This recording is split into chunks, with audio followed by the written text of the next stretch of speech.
6 months ago, I was designing award-winning skyscrapers. Today, I know exactly which dumpsters contain edible food and which shelters won't steal your shoes while you sleep. Knowledge no architect ever dreams of needing until they lose everything.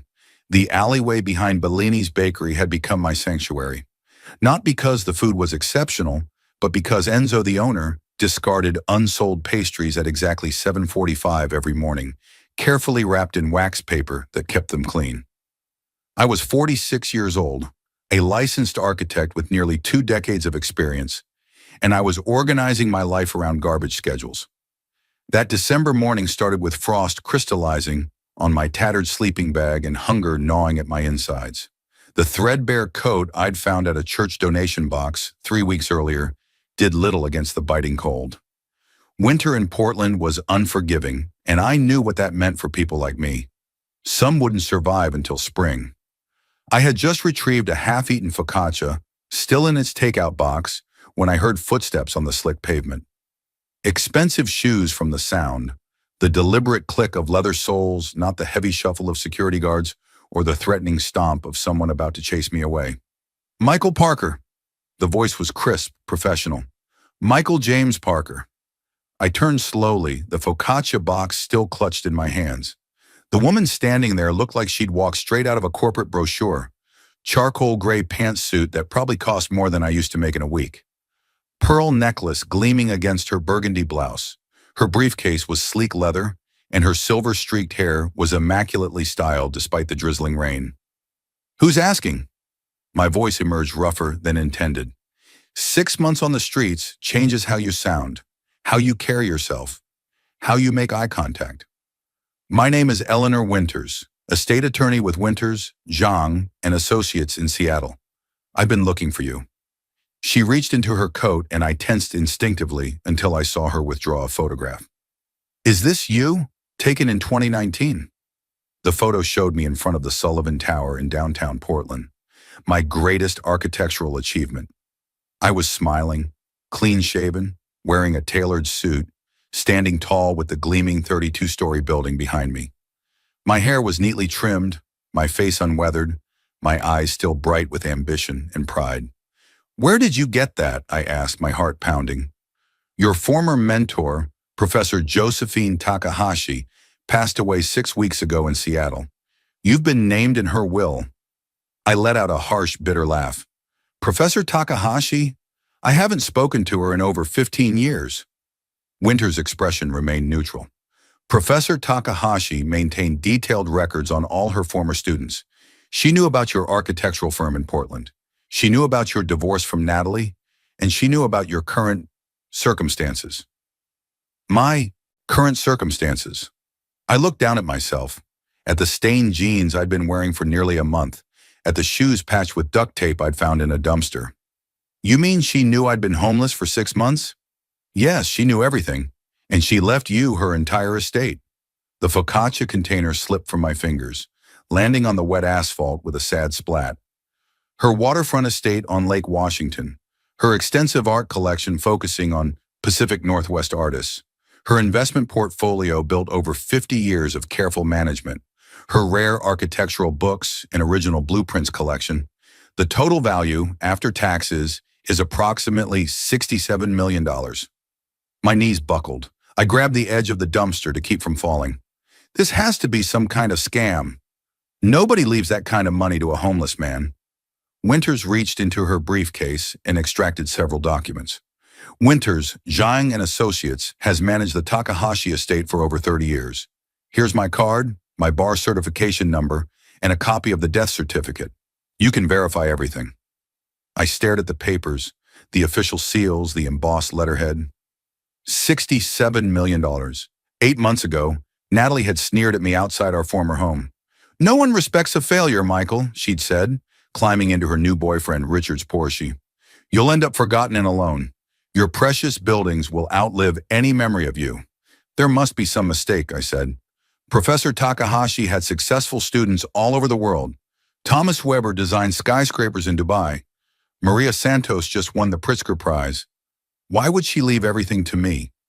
"There is a condition," Winters said, and there it was, the catch that would unravel everything. I cannot discuss it here. Professor Takahashi left specific instructions. You must come to Seattle to her lakeside estate and view a video message she recorded. Only then will you learn what's required to claim the inheritance. She checked her Cartier watch, which gleamed even in the gray morning light. If you refuse or fail to appear within 96 hours, the entire estate transfers to an alternate beneficiary. She paused, studying my reaction. Your ex-wife, Natalie Parker. The world seemed to tilt sideways. I could feel my heart hammering against my ribs, taste the bitterness of 6 months of destitution, smell the desperation that had become my constant companion. Ms. Winters, she said, checking her watch again, I have a car waiting. We can be in Seattle in 3 hours. You'll have an opportunity to shower, change clothes, eat a proper meal. Whatever your decision about the inheritance, at least give yourself that dignity. I looked around the alley that had become my dining room, at the cardboard sheets behind the dumpster that served as my bedroom, at the existence that no longer deserved to be called a life. Give me 15 minutes, I said. There's someone I need to tell I'm leaving. As I walked to find Sophia, the retired nurse who'd shown me which shelters were safe and which street clinics actually helped, I couldn't shake the feeling that Professor Takahashi had orchestrated this moment years ago. The professor I'd barely thought about in 15 years, who'd mentored me through architecture school, had apparently been watching my entire life fall apart, waiting for me to reach rock bottom before extending this mysterious lifeline. The woman in the expensive suit was still standing patiently by the dumpster when I returned, looking as out of place in that alley as Hope in a homeless shelter. But she was real. The documents were real. And somewhere in Seattle, my dead mentor had left me either a fortune or one final, cruel test. Either way, it had to be better than scrounging through garbage while my ex-wife told everyone I was professionally dead. 2 years ago, I had everything an architect could dream of. My firm, Parker Design Associates, occupied the entire 17th floor of a downtown Portland building. From my corner office, I could see the Sullivan Tower, my masterpiece, a sleek glass and sustainable timber hybrid that had won 3 major architectural awards and graced the cover of Architectural Digest. I had a reputation for innovative, sustainable design, a team of 28 talented professionals working under me, and a portfolio that included everything from public libraries to luxury condominiums. I had personally designed homes for tech executives, university buildings, and even a small museum. The day my life started unraveling began with a call from Natalie during a client meeting. We need to talk tonight, she said, her voice carrying that cold edge I'd been hearing more frequently. And don't say you're working late again. Natalie and I had been married for 12 years. We'd met at a charity gala where I was being honored for a pro bono community center design. She was a gallery owner with an eye for emerging artists, elegant and confident in a way that had immediately captivated me. She'd said my work showed soul, that I built spaces that understood people. Somewhere in our marriage, that admiration had curdled into contempt. Why can't you just take the corporate commissions? She'd started asking about 5 years into our marriage. Look at Jessica's husband, Marcus. He just made partner at his firm. They're vacationing in Aspen next month. Jessica was Natalie's college friend, and comparing our lives to theirs had become Natalie's favorite pastime. Marcus had been featured in Architectural Quarterly. Marcus had joined an exclusive country club. Marcus was designing a casino in Macau that would make him financially set for life. I tried to explain that I was proud of my work, that I wanted to create buildings that meant something. The Sullivan Tower will still be standing in 100 years, I'd tell her. It's carbon neutral and houses a public garden that's free for everyone. Doesn't that matter? It doesn't pay for the lifestyle we deserve, she'd reply. The night she asked for a divorce, I found her in our bedroom packing a suitcase. I've been seeing Richard Whitmore, she announced without emotion, as if she were telling me we needed milk. The real estate developer. He understands ambition. He appreciates the finer things. Richard Whitmore. I'd met him at a city planning committee meeting. All artificial tan and aggressive handshakes. The kind of man who called everyone buddy, but never remembered their names. He built cookie-cutter luxury condos that all looked identical, trading on location rather than design. The divorce was devastating in ways I hadn't anticipated. Natalie's lawyer argued that her gallery had supported my artistic indulgences early in my career. The judge awarded her our home, half my firm's value, and alimony that would bleed the business dry. My father James tried to help. At 74, he was living on his pension from 40 years as a structural engineer. My mother had died when I was in college, and Dad had never remarried. He offered me his retirement savings. "I can't take that money, Dad," I told him, sitting in his modest apartment surrounded by the engineering textbooks he'd kept all these years. "Your mother would want me to help," he'd insisted, his hands trembling slightly as he wrote the check. "She always said your buildings had poetry in them." I took the check, promising to repay him, knowing I probably never could. My younger sister, Emily, had built a successful medical practice in Chicago. When I called to ask if she could spare a loan to keep the firm running, she hesitated. "Mike, I've got student loans and 2 kids in private school," she'd said softly. "Maybe this is a sign you should take those corporate offers Natalie was always talking about." Even my sister had taken Natalie's side. The firm couldn't survive the financial bleeding. I had to let people go. First the newer designers, then my office manager who'd been with me from the beginning. Finally, I was working alone, desperately trying to finish projects with impossible deadlines, sleeping on the office couch to save on rent after I lost my apartment. The final project I completed was a small reading room for a public library, pro bono work I'd committed to months earlier. I designed it knowing I'd never be paid, knowing it would be my last work. The day after I submitted the final plans, the bank foreclosed on the office. My daughter Lily was 19 then, a sophomore at Rhode Island School of Design. Natalie had poisoned her against me completely. "Mom says you cared more about your artistic integrity than providing for your family," she texted. "She says you could have been successful like Richard if you weren't so stubborn." That text cut deeper than losing my firm, my reputation, everything I'd built. Within a month of the foreclosure, I was living in my car. When that got repossessed, all I had left was a backpack, a sleeping bag, and my architect's scale. The first night on the streets, I walked until morning, too terrified to sleep, too proud to call the few friends I had left. By the 6th month, I'd mastered the brutal mathematics of homelessness, which bakeries discarded edible food, which corners the police ignored, which shelters had the fewest bedbugs. The last time I saw Natalie was outside the art gallery that had once been hers before Richard bought her a larger space in the trendy Pearl District. She was hosting an opening, champagne glass in hand, looking radiant in a dress that probably cost more than I'd spent on food in the last 6 months. She saw me before I could turn away, watching through the window. The disgust on her face was absolute. "For God's sake, Michael," she said after stepping outside, holding a hand over her nose. "You look like garbage. Is this what you become?" Richard appeared at her side, his arm sliding possessively around her waist.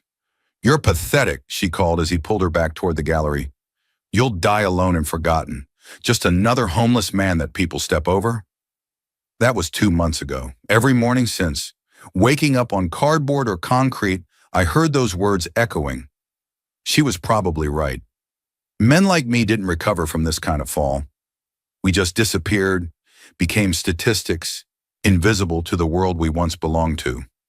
Standing in that alley with Eleanor Winters, holding papers that claimed I'd inherited millions, I couldn't reconcile the architect with award-winning buildings and magazine covers with what I'd become, somewhere between the dedicated professional with clean fingernails and a respected signature, and this hollow-eyed stranger who knew which dumpsters contained salvageable food.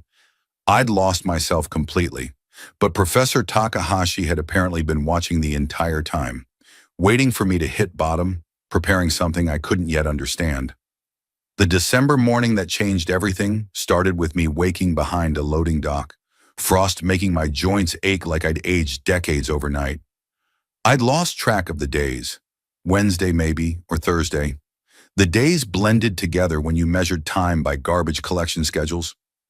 Bellini's bakery discarded their day-old bread and pastries at precisely 7:45 every morning.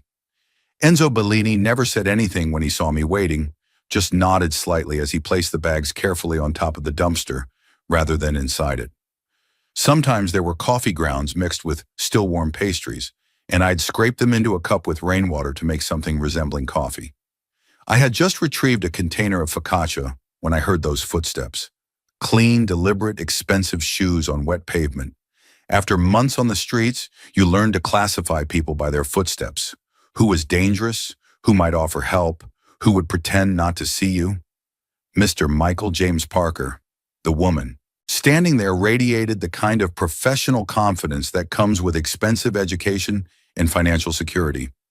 Her charcoal pantsuit was impeccably tailored, her silver-streaked black hair pulled back in a sleek chignon. She was perhaps in her late 50s, with intelligent eyes that assessed me without judgment. "Who's asking?"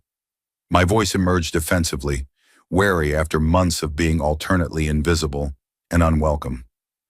"My name is Eleanor Winters, a state attorney from Winters, Zhang and Associates in Seattle." She reached into her coat slowly, as if knowing sudden movements might startle me. "I've been searching for you for 3 weeks.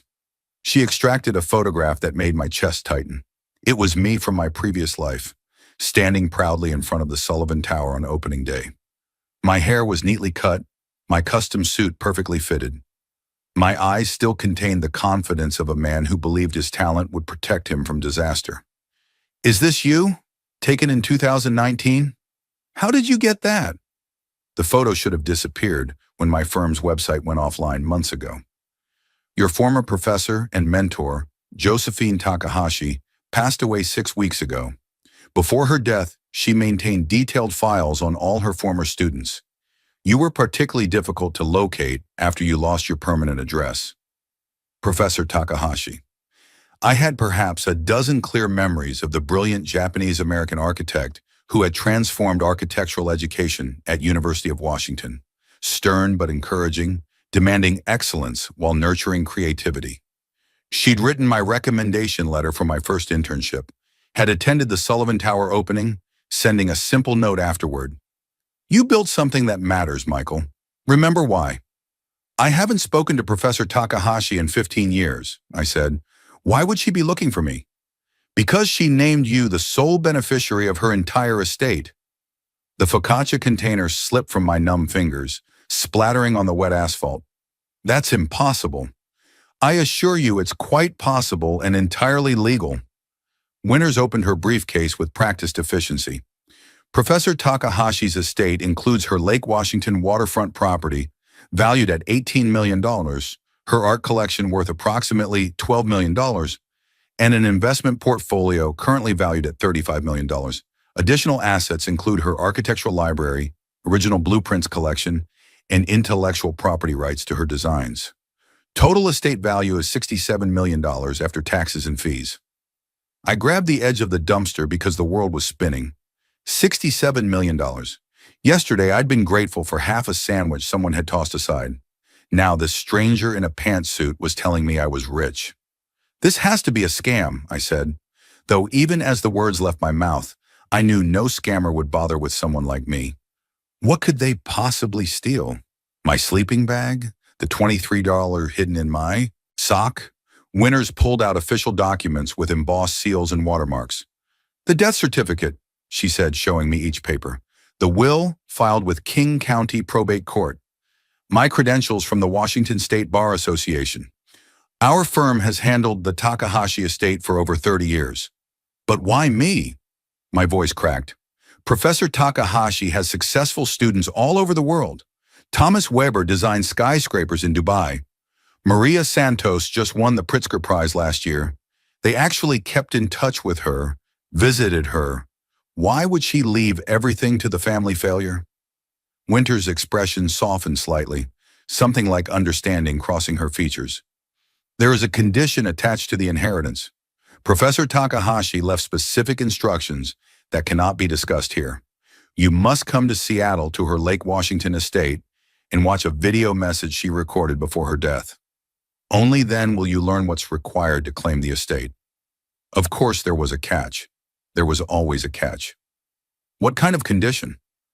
"I'm legally prohibited from discussing it outside of the residence." She glanced at her watch. "However, I can tell you that you have 96 hours to hear the terms. If you refuse or fail to appear, the entire estate transfers to an alternate beneficiary." "Who?" "Your ex-wife, Natalie Parker." I actually staggered backwards. Natalie, who'd taken everything in the divorce, who'd mocked my fall, who told me I'd die alone and forgotten. The thought of her getting Professor Takahashi's millions made me physically ill. Professor Takahashi was remarkably thorough in her research, Winters continued. She knew about your divorce, about Ms. Parker's relationship with Richard Whitmore, about their recent engagement announcement 3 weeks ago. Richard had proposed to Natalie. Some part of me, the petty part that surviving on the streets hadn't completely killed, felt a twist of satisfaction imagining her reaction if she learned about this inheritance. The car is waiting at the corner of Pine and Broadway, Winters said. We can be in Seattle by noon. There's a shower at my firm's offices, fresh clothes waiting. Whatever you decide about the inheritance, Mr. Parker, at least give yourself the dignity of a hot meal in a comfortable place to rest. I looked around at what my life had become. The dumpster I'd been feeding from, the makeshift shelter under the loading dock where I'd sleep tonight if I stayed. Sophia's shopping cart in the distance, the faded rainbow umbrella she'd attached to it fluttering in the winter wind. This was my reality now, but it didn't have to remain that way. What could the condition possibly be? I asked, more to myself than to Winters. I can say only this. Professor Takahashi believed in teaching through challenge. She wrote in her final instructions that she'd chosen you for reasons that would become clear. Teaching through challenge. That sounded like her. Every project in her studio classes had contained some seemingly impossible constraint that ultimately forced creativity. Give me 20 minutes, I said finally. I need to say goodbye to someone, and I need to think. Of course. Winters handed me a business card, heavy stock that felt foreign against my calloused fingers. The car will be at the corner in 20 minutes. A black Mercedes, license plate WZA1. As she walked away, those expensive shoes clicking on the pavement, I stood holding a business card worth more than everything else I owned combined. Somewhere in Seattle, a dead professor I hadn't spoken to in 15 years had created some kind of test. Some condition that would either give me $67 million or hand it all to the woman who delighted in my destruction. I found Sophia organizing her meager possessions under a nearby overpass. At 65, the former ER nurse had been on the streets for 3 years after medical bills from her husband's cancer treatment bankrupted her. She'd taught me which clinics would help without demanding insurance, which shelters were safe for someone still learning street survival. Architect, she called, her nickname for me since I'd sketched a small shelter design for her cart. You look like you've seen a ghost. Something's happened, Sophia. Either I'm about to get incredibly lucky, or I'm walking into the cruelest trap anyone's ever set. I showed her Winters' card, the paper so pristine it seemed otherworldly among our dirt-stained possessions. A lawyer found me, says my old professor died and left me money. A lot of money. Sophia squinted at the card, then at me. Is this for real? She showed me official papers. Death certificate, will, everything. She wants me to go to Seattle today. If this is legitimate, if even part of it is real, I might not be coming back. Sophia set down the blanket she'd been folding and studied my face. In 6 months, she'd taught me everything about surviving the streets, which alleys were safe, how to layer newspapers under your clothes for insulation, where to find public restrooms that wouldn't kick you out. She kept me alive when I'd contemplated ending it all during those first terrible weeks. You remember what I told you when you first showed up here, she asked. Trust no one offering something for nothing? The other thing. I thought back to those early terrifying days. Every closed door is another door waiting to open. You just have to survive long enough to find it. That's right. She reached into her cart and pulled out something wrapped in a scrap of clean cloth, handed it to me. It was a small silver compass, tarnished but functional, with a tiny architectural scale etched on its back. Found this in a pawn shop window last month. Was going to give it to you for Christmas. Looks like you'll need it sooner. The gesture nearly broke me. This woman who had almost nothing was giving me one of her few treasures. Sophia, I can't take this. Can't. You can and you will. Her voice took on the authoritative tone from her nursing days. And if this thing is real, if you get this money, don't forget about us out here. Don't become one of those people who crosses the street when they see what they used to be. If this works out, I'll come back for you. I promise. Don't make promises the world might not let you keep, she said gently. Just remember, we're all still human beings. That's all any of us want, to be seen as human. I embraced her thin shoulders, this woman who'd become my unlikely lifeline in the darkest period of my life, then walked to Pine and Broadway. The black Mercedes was waiting, engine running, Eleanor Winters in the back seat typing on a slim laptop. The drive to Seattle was surreal. The leather seats felt impossibly soft after months of concrete and cardboard. The car had climate control, something I'd forgotten existed. Winters handed me a folder with documents about Professor Takahashi's estate, pages of legal terminology I couldn't focus on. My mind kept returning to the condition, the test that stood between me and $67 million, or between Natalie and $67 million. At the Winters, Zhang and Associates offices in downtown Seattle, Winters led me to a private washroom. "The shower facilities are through there," she said. "I took the liberty of having clothes delivered in your size, based on your driver's license records." The shower was transformative. Hot water that didn't cut off after 3 minutes. Soap that smelled like sandalwood instead of industrial detergent. I stood under that stream until my skin pruned, watching 6 months of street life swirl down the drain. My reflection in the mirror was shocking. Gaunt cheeks, hollow eyes, a beard that had grown wild and unkempt. But beneath the physical changes was something worse. A flatness in my gaze, as if something essential had been extinguished. The clothes fit well. Charcoal slacks, a blue button-down shirt, a casual gray blazer. Nothing ostentatious, but clean and new. For the first time in months, I looked almost human again. Winters drove me personally to Lake Washington, to a modern cedar and glass home perched on the waterfront. Massive windows framed views of the lake and distant mountains. The architecture was distinctly Takahashi. Clean lines that respected the natural setting, spaces that flowed organically into one another. "Professor Takahashi's study is this way," Winters said, leading me through rooms filled with museum-quality Northwest Coast indigenous art and mid-century furniture. The study was intimate despite its wall of windows, dominated by a substantial desk crafted from a single slab of redwood. Built-in bookshelves held architectural volumes I recognized instantly. First editions of Le Corbusier, Frank Lloyd Wright, Zaha Hadid. A large screen was mounted on the only solid wall. "The video message will play once," Winters said, gesturing to a leather chair positioned before the screen.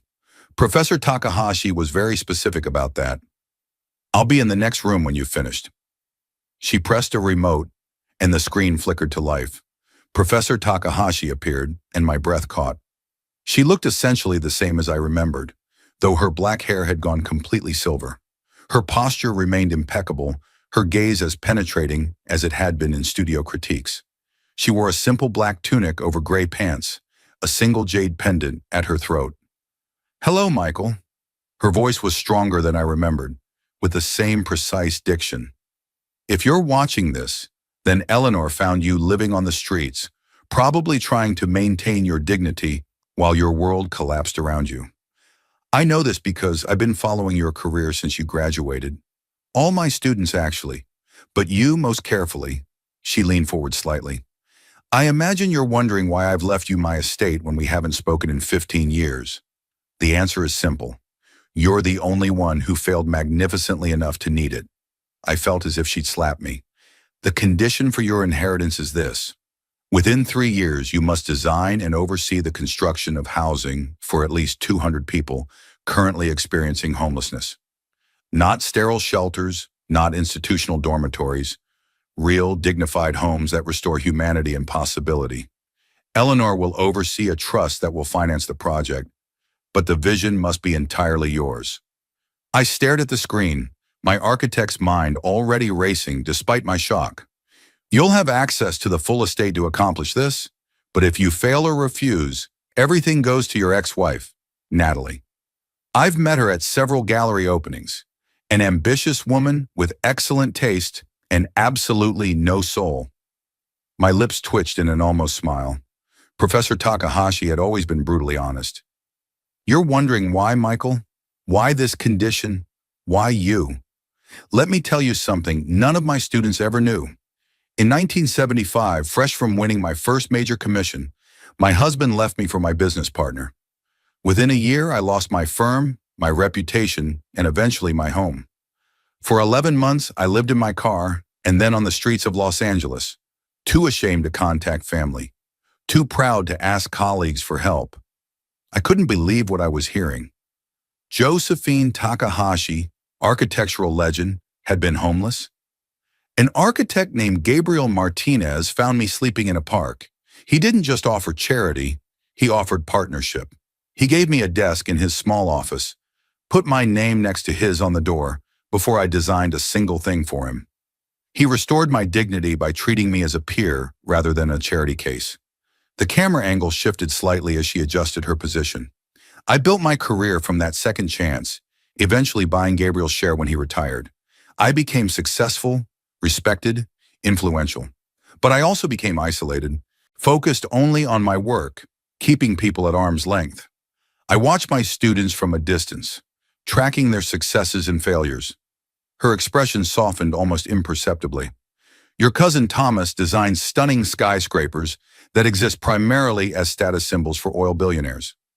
Maria creates beautiful museums that most people will never enter. But you, Michael, you design buildings that serve communities. The Sullivan Tower incorporated affordable housing units and public gardens. Your community centers prioritize light and accessibility over architectural showing off.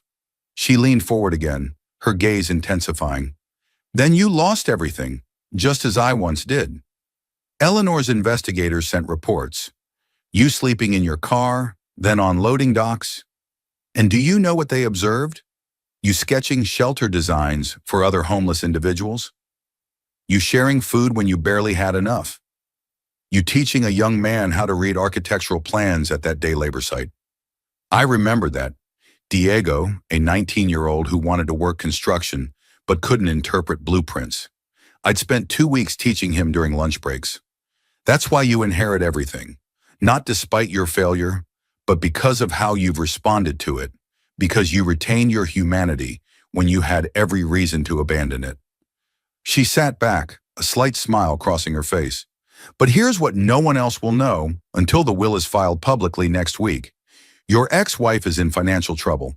Richard Whitmore's development company is under federal investigation for cutting corners on building safety. The gallery he bought her is hemorrhaging money. They're about to lose everything. I felt no satisfaction at this news, only a hollow acknowledgement of life's strange circles. If you refuse my condition or fail to complete it, she inherits everything. Imagine that, Michael. The woman who mocked your fall becoming wealthy from your refusal of this challenge. I thought the symmetry might motivate you. Her expression grew serious again. But here's the real test, Michael. It's not about the buildings you'll design. It's about whether you can accept that failure is sometimes the necessary path to your most important work. Gabriel saved me, but I never fully accepted that I needed saving. I remained aloof, independent to a fault. I died accomplished but alone, having pushed away anyone who tried to truly know me. She coughed slightly, and I noticed for the first time the medical equipment just out of frame. Don't become me, Michael. Take the money, build your housing, but build connections too. And remember that the true measure of architecture isn't in awards or magazine covers, but in the lives made better by the spaces you create. The screen went dark, then lit up with a final message. You have 48 hours to decide, but I already know your answer. You're an architect to your bones. You build things because you can't help yourself. Welcome back to the drafting table, Michael. The screen went black. I sat in that leather chair in a $67 million lake house, tears streaming down my face, thinking about Professor Takahashi sleeping in a Los Angeles park, about Gabriel Martinez offering partnership instead of charity, about the hundreds of people sleeping on Portland streets tonight. Winters entered quietly. Mr. Parker, what is your decision? I stood up, wiping my face with my sleeve, thinking of Sophia organizing her blankets, of Diego learning to read blueprints, of all the invisible people I'd lived among these past 6 months. I'll do it, I said. Not for the money and not because of Natalie. I'll do it because it's the building I was meant to design all along. Winters smiled, the first genuine emotion I'd seen from her. Professor Takahashi said you'd say exactly that. Shall we discuss the trust structure? I looked out at Lake Washington, at the mountains beyond, at all that open space and possibility. Somewhere out there were 200 people I was going to help house. But first, I had to rebuild myself. Professor Takahashi was right about that. The money was just a tool. The real inheritance was the chance to matter again, to create something essential, to be the architect I was always meant to become.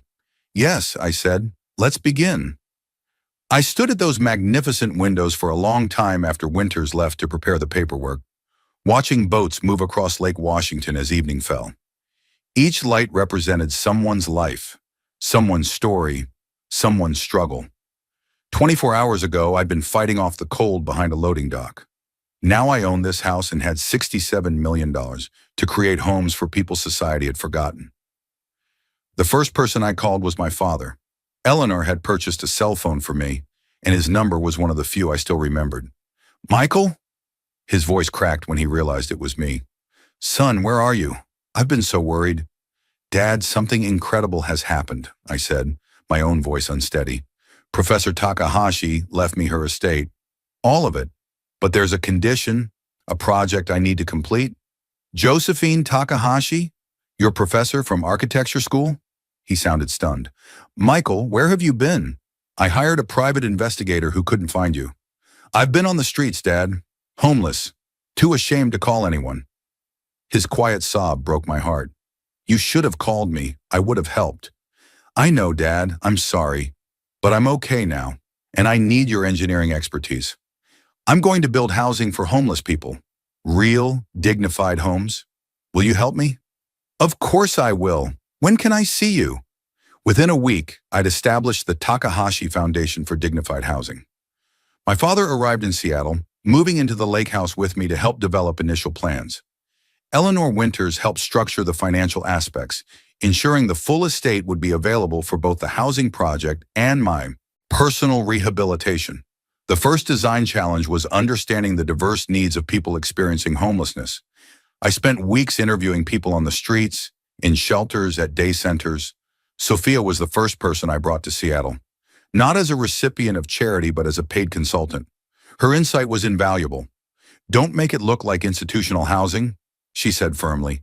That immediately signals you're different, less than. Build beautiful spaces that anyone would want to live in. We developed a modular design system that could be rapidly constructed, but didn't look mass-produced. Each unit had natural light, privacy, storage, and its own bathroom. Details homeless individuals repeatedly mentioned as crucial to dignity. Diego joined the project as our first apprentice, his natural spatial intelligence quickly developing into real design skill. I established a training program where residents could learn construction and maintenance skills, creating not just homes, but career paths. By month 4, we'd broken ground on the first site in Portland, a former warehouse district converted to a mixed-use community with housing, health services, job training facilities, and shared gardens. My father worked tirelessly on the structural engineering, creating systems that were both affordable and durable. His joy at working alongside me again was palpable. We spent evenings poring over plans the way we had when I was a child, learning to draw my first blueprints. My daughter Lily called after seeing an article about the foundation in Architectural Record. Her voice was hesitant, uncertain. Dad, I saw what you're building. It's amazing. Thank you, Lily. I tried to keep the emotion from my voice. Mom told me things about why you disappeared. I should have tried harder to find you. You were a teenager dealing with your parents' divorce. It wasn't your responsibility. Can I come see the project? Maybe over spring break? Rizit has a new urban housing studio, and your project is exactly what we're studying. That's how I reconnected with my daughter, not through millions, but through architecture. She arrived with her sketchbook and 1,000 questions, staying in the lake house for 2 weeks. Her fresh perspective resulted in design improvements for the communal spaces that we incorporated immediately. By year 2, we completed housing for 128 people. Each resident had their own space, but was part of a supportive community. The buildings were beautiful, not ostentatious but dignified, with materials and proportions that respected both their inhabitants and neighborhoods. Then Natalie appeared at the Portland site during a community open house. She looked different. The designer clothes were gone, replaced by off-the-rack business attire. The superior confidence had been replaced by something more subdued. "Michael," she said, standing awkwardly at the edge of the gathering, "I read about what you're doing here." "What do you want, Natalie?" I kept my voice neutral, professional. "Richard's company collapsed after the federal investigation. The gallery went under. I've been working as a sales associate at Nordstrom." She couldn't meet my eyes. "I was wrong about everything. About you. About what matters." I looked at this woman who had once been the center of my world, who had laughed at my downfall, who had told me I'd die forgotten in the street. The old me would have felt vindication. The homeless me would have been bitter. But the person Professor Takahashi had challenged me to become saw something else. Another human being facing her own fall. "I can't be with you again, Natalie. That part of our lives is over." "I know, I'm not asking for that." She hesitated. "I'm asking if there might be a position at the foundation. I still know people in the art world. Maybe I could help coordinate donations for the community spaces." I studied her face, searching for manipulation and finding only genuine humility. "We have a 6-month probationary period for all new staff, same as everyone else. No special treatment." She nodded, a tear sliding down her cheek. "That's fair. Thank you." By year 3, we'd completed housing for 216 people across 3 sites.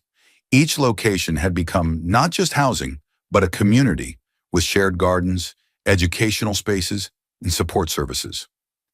Many residents had found employment either through our training programs or with partner organizations. The final site was the most ambitious, a downtown Portland location where we constructed a mixed-use building combining residential units for formerly homeless individuals with a community design center. The center offered free architectural services to nonprofit organizations and training for residents interested in design and construction careers. The day we reached our goal of 200 housed individuals, Eleanor Winters brought a small leather journal to the lake house. "I found this among Professor Takahashi's personal papers," she said. "It's from 1976, during her time with Gabriel Martinez." The entry was dated June 12, 1976, written in Josephine's precise handwriting. "Gabriel asked why I insist on designing affordable housing projects when we could pursue more lucrative commissions. I couldn't explain that when you've slept on concrete, you understand that architecture isn't just about creating beautiful spaces. It's about creating necessary ones. Every human deserves dignity in their shelter. This isn't charity, it's justice. Perhaps someday I'll find a student who truly understands this." I stood in the study where Professor Takahashi's video had changed my life, holding her private thoughts from nearly 50 years ago. She had set me a challenge that completed a circle started before I was born, from her homelessness to her success to my fall and resurrection. 3 years after that morning, behind Bellini's Bakery, the Takahashi Foundation had housed 237 people, created 45 jobs, and established a model being replicated in 3 other cities. My father had moved permanently to Seattle to continue working with me. My daughter had graduated and joined the foundation as a junior designer. Sophia headed our resident advisory board. Diego was completing his architectural studies while working as my assistant. The foundation had grown with major donors joining our cause. The housing we'd built wasn't just functional. It had won 3 design awards for innovative community integration. I'd been invited to speak at architecture schools about dignified design for vulnerable populations. But the most important moment came when I visited our first Portland site and found a man sketching in the community garden. "I used to be an artist before," he gestured vaguely, indicating the years of hardship that had led him there. "Never thought I'd draw again." "May I see?" I asked, sitting beside him on the bench I'd designed to capture the morning light. He handed me a sketchbook, detailed drawings of the building, the gardens, people sitting in the communal kitchen. In the corner of each drawing, he'd written, "Home, finally." Standing in Professor Takahashi's study, now my study, I realized the true inheritance wasn't the money or the property. It was understanding that architecture at its most essential isn't about creating monuments or winning awards. It's about creating spaces where human dignity can flourish. Professor Takahashi had learned that lesson through her own fall. She'd passed it to me through mine. And now, through the buildings we'd created together across time, we were passing it on to hundreds of others. Each person housed, each life reclaimed, each dignity restored was another link in a chain of compassion stretching back to Gabriel Martinez, finding a brilliant architect sleeping in a park, and forward to whatever the Takahashi Foundation would yet become. My father had a saying, "We build our buildings, and then our buildings build us." Professor Takahashi understood that in ways I was only beginning to grasp. The true architecture wasn't in the physical structures, but in the communities they created, the invisible bonds between people who recognized each other's humanity. If this story touched your heart, if it made you reconsider the invisible people you pass on the street, then please remember, every person you encounter is fighting a battle you know nothing about. Be kind. See the human being beneath the circumstances. And remember that sometimes what looks like failure is actually the foundation for something more meaningful than success ever could have built.